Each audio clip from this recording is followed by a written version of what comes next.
ಬೆಂಗಳೂರು ಫಸ್ಟ್ಗೆ ಸ್ವಾಗತ. ನಾನು ಶ್ವೇತಾ. ಈಗ ಹೆಡ್ಲೈನ್ಸ್. ಶಾಕಿಂಗ್ ಟ್ವಿಸ್ಟ್ ಪಡೆದ ಉದ್ಯಮಿ ರಿಪ್ಪನ್ ಆತ್ಮಹತ್ಯೆ ಪ್ರಕರಣ. ಪೊಲೀಸ್ ಅಧಿಕಾರಿ ಕಿರುಕುಳವೇ ಸಾವಿಗೆ ಕಾರಣ. ಡೆತ್ ನೋಟ್ನಲ್ಲಿ ಬಯಲಾಯಿತು ಖಾಕಿ ಪಡೆಯ ಲಂಚ ಪುರಾಣ.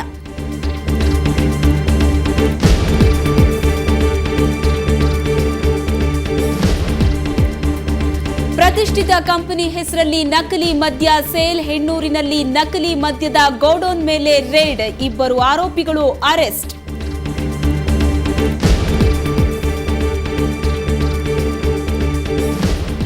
ಚಿಂದಿ ಆಯುವವರಿಂದ ವಿಭಿನ್ನ ಅಭಿಯಾನ. ಕಸಮುಕ್ತ ಬೆಂಗಳೂರು ಮಾಡಲು ಪಣ. ಪರಿಸರ ದಳದೊಂದಿಗೆ ಕಾರ್ಯನಿರ್ವಹಣೆ.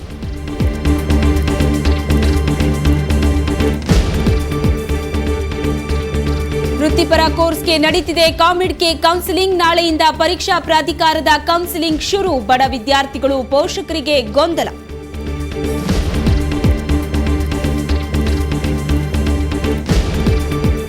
ಆನ್ಲೈನ್ನಲ್ಲೂ ಮಾಡಬಹುದು ತರಕಾರಿಗೆ ಆರ್ಡರ್. ಮನೆಗೆ ಬಂದು ತಲುಪುತ್ತೆ ತರಕಾರಿ. ಬಿಗ್ ಬಾಸ್ಕೆಟ್ನಲ್ಲಿ ಗ್ರಾಹಕರಿಗೆ ಸಖತ್ ಆಫರ್.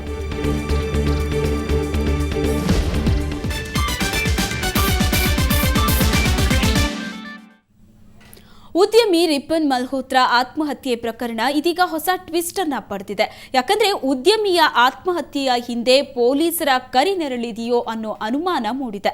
ಈ ಅನುಮಾನಕ್ಕೆ ಕಾರಣ ಉದ್ಯಮಿ ಬರೆದ ಡೆತ್ ನೋಟ್.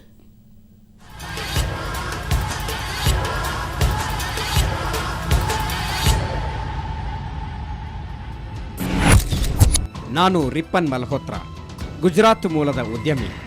ನಾನು ಕಳೆದ 10 ವರ್ಷಗಳಿಂದ ಬಿಸಿನೆಸ್ ಮಾಡಿಕೊಂಡು ಈಗ ದೇಶದ ಹೆಸರಾಂತ ಉದ್ಯಮಿಗಳಲ್ಲಿ ಒಬ್ಬನಾಗಿದ್ದೇನೆ. ಆದರೆ ಬೆಂಗಳೂರು ಸಿಸಿಬಿ ಪೊಲೀಸರು ನನ್ನನ್ನು ಬಹಳ ಹೀನಾಯವಾಗಿ ನಡೆಸಿಕೊಂಡಿದ್ದಾರೆ. ನಾನು ವಾಸ ಮಾಡುವ ಮನೆಗೆ ಪದೇ ಪದೇ ಬಂದು ಟಾರ್ಚರ್ ಕೊಡುತ್ತಿದ್ದಾರೆ. ಯಾವ ಕೇಸು ಬಯಲಿಗೆ ಬರಬಾರದೆಂದರೆ 7 ಕೋಟಿ ಹಣ ಕೊಡಿ ಅಂತ ಪೀಡಿಸುತ್ತಿದ್ದಾರೆ. ಪೊಲೀಸರ ಕಾಟ ತಾಳಲಾರದೆ ನಾನು ಸಾಯುವ ನಿರ್ಧಾರಕ್ಕೆ ಬಂದಿದ್ದೇನೆ. ಇಂತಿ ರಿಪ್ಪನ್ ಮಲ್ಹೋತ್ರಾ. ಇದು ಉದ್ಯಮಿ ರಿಪ್ಪನ್ ಮಲ್ಹೋತ್ರಾ ಬರೆದಿರುವ ಡೆತ್ ನೋಟ್ನ ಸಾರಾಂಶ. ರಿಪ್ಪನ್ 5 ಪುಟಗಳ ಡೆತ್ ನೋಟ್ ಬರೆದಿಟ್ಟು ಆತ್ಮಹತ್ಯೆಗೆ ಶರಣಾಗಿದ್ದರು. ಈ ಡೆತ್ ನೋಟ್ ಈಗ ಉದ್ಯಮಿ ಆತ್ಮಹತ್ಯೆ ಪ್ರಕರಣಕ್ಕೆ ತಿರುವು ನೀಡಿದೆ. ಇದರಿಂದ ಆತ್ಮಹತ್ಯೆ ಹಿಂದೆ ಪೊಲೀಸರ ಕರಿ ನೆರಳಿನ ಅನುಮಾನವೂ ಮೂಡಿದೆ.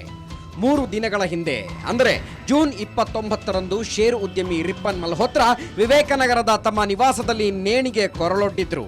ಆದರೆ ಅದಕ್ಕೂ ಮುನ್ನ ಮುಖ್ಯಮಂತ್ರಿಗೆ ಡೆತ್ ನೋಟ್ ಅನ್ನ ಕಳುಹಿಸಿದ್ದ ಮಲ್ಹೋತ್ರಾ ಅದರಲ್ಲಿ ಹಣಕ್ಕಾಗಿ ಪೀಡಿಸ್ತಾ ಇದ್ದ ಉನ್ನತ ಪೊಲೀಸ್ ಅಧಿಕಾರಿಯ ಬಗ್ಗೆ ಬರೆದಿದ್ದಾರೆ.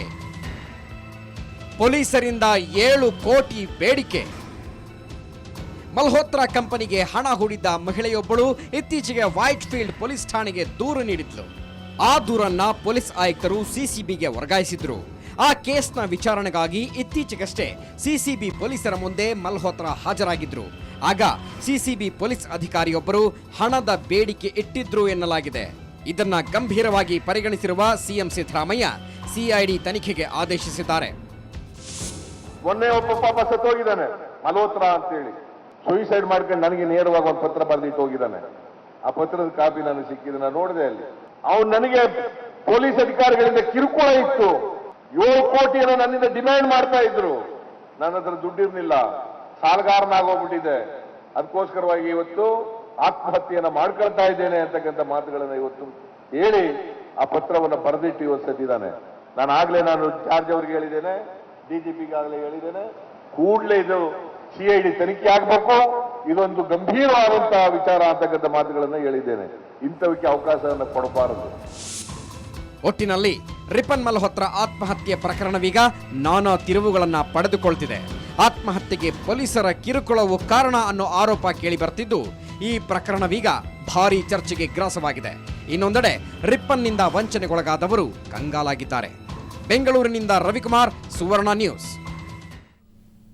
ಹೆಣ್ಣೂರಿನಲ್ಲೊಂದು ಅಕ್ರಮ ಮದ್ಯದ ಗೋಡೌನ್ ಮೇಲೆ ಪೊಲೀಸರು ದಾಳಿ ನಡೆಸಿದ್ದಾರೆ. ವಿವಿಧ ಕಂಪನಿಗಳ ಮದ್ಯ ತಯಾರಿಸ್ತಾ ಇದ್ದ 2ರನ್ನ ಬಂಧಿಸಿ 15 ಲಕ್ಷ ಬೆಲೆ ಬಾಳೋ ನಕಲಿ ಮದ್ಯದ ಬಾಟಲ್ಗಳನ್ನು ವಶಪಡಿಸಿಕೊಂಡ್ರು.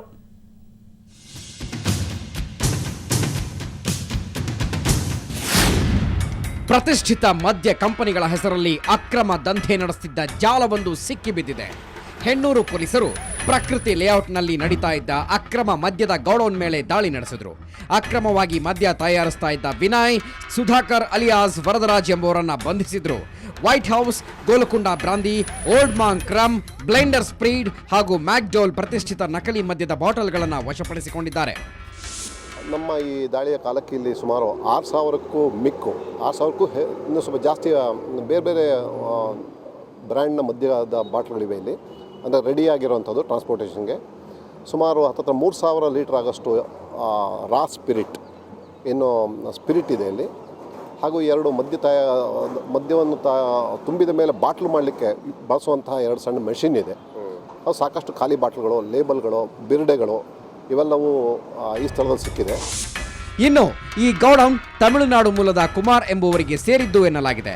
ಈ ನಕಲಿ ಮದ್ಯವನ್ನ ತಮಿಳುನಾಡು ಮತ್ತು ಆಂಧ್ರದಲ್ಲಿ ಮಾರಾಟ ಮಾಡ್ತಾ ಇದ್ರಂತೆ. ಹಾಗೂ ಇಲ್ಲಿ ಸ್ಪಿರಿಟ್ ತೊಗೊಂಬಂದು ಮದ್ಯವನ್ನು ತಯಾರು ಮಾಡಿ ಅವರು ಆಂಧ್ರ ಮತ್ತು ತಮಿಳುನಾಡು ಕಡೆಗೆ ಟ್ರಾನ್ಸ್ಪೋರ್ಟ್ ಮಾಡ್ತಾಯಿದ್ರು ಅನ್ನೋ ಒಂದು ಮಾಹಿತಿ ಸದ್ಯಕ್ಕೆ ದೊರೆತಿದೆ. ಈ ಬಗ್ಗೆ ನಮ್ಮಲ್ಲಿ ಹೆಣ್ಣೂರು ಠಾಣೆಯಲ್ಲಿ ಪ್ರಕರಣ ದಾಖಲಾಗಿದೆ. ತನಿಖೆ ಕಾಲಕ್ಕೆ ಇನ್ನು ಹೆಚ್ಚಿನ ಅಂಶಗಳನ್ನು ಪಡಿತೀವಿ.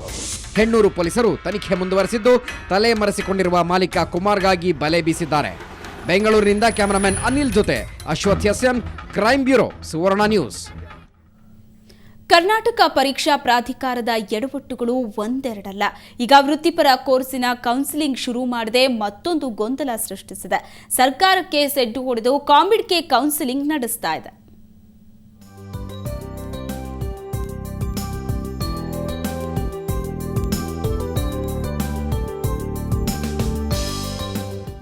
ಕರ್ನಾಟಕ ಪರೀಕ್ಷಾ ಪ್ರಾಧಿಕಾರ ಕಾಮೆಡ್ಗೆ ಕೌನ್ಸಿಲಿಂಗ್ ನಡೆಸಲು ಇನ್ನೂ ಮೀನಾಮೇಷ ಎಣಿಸುತ್ತಿದೆ.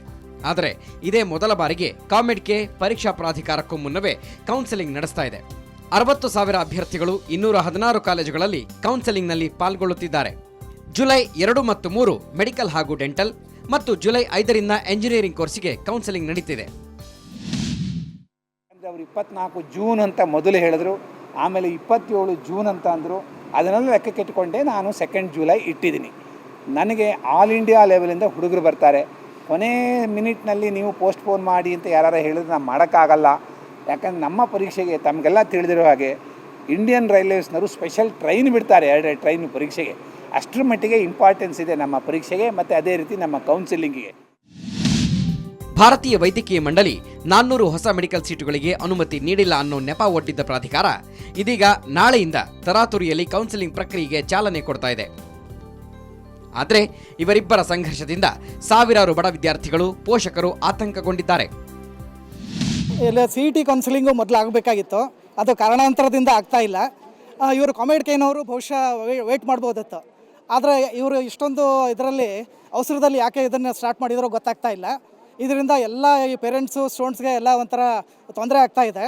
ಆಮೇಲೆ ಇನ್ನೂ ಒಂದು ಕನ್ಫ್ಯೂಷನ್ ಇದೆ. ಯಾಕಂದರೆ ಸೀಟ್ ಸೆಲೆಕ್ಟ್ ಮಾಡಿದ ಮೇಲೆ ಈ ಸೀಟ್ನ ಸರೆಂಡರ್ ಮಾಡಿದಾಗ ಅವ್ರಿಗೆ ಫೀಸ್ ವಾಪಸ್ ಬರುತ್ತೋ ಇಲ್ಲೋ ಅನ್ನೋ ಒಂದು ಇದು ಇದೆ, ಒಂದು ಸಂಶಯ ಇದೆ. ಒಟ್ಟಿನಲ್ಲಿ ವೃತ್ತಿಪರ ಕೋರ್ಸ್ಗಳ ವಿಚಾರದಲ್ಲಿ ವಿದ್ಯಾರ್ಥಿಗಳ ಭವಿಷ್ಯದೊಂದಿಗೆ ಆಟವಾಡೋದು ಎಷ್ಟು ಸರಿ? ಬೆಂಗಳೂರಿನಿಂದ ಕ್ಯಾಮರಾಮನ್ ವೇದಮೂರ್ತಿ ಜೊತೆ ಮಸೂದ್ ದೊಡ್ಡಬಾಗಿಲು, ಸುವರ್ಣ ನ್ಯೂಸ್. ಬ್ರೇಕ್ನ ನಂತರ ಬೆಂಗಳೂರು ಫಸ್ಟ್ ಮುಂದುವರಿಯುತ್ತೆ.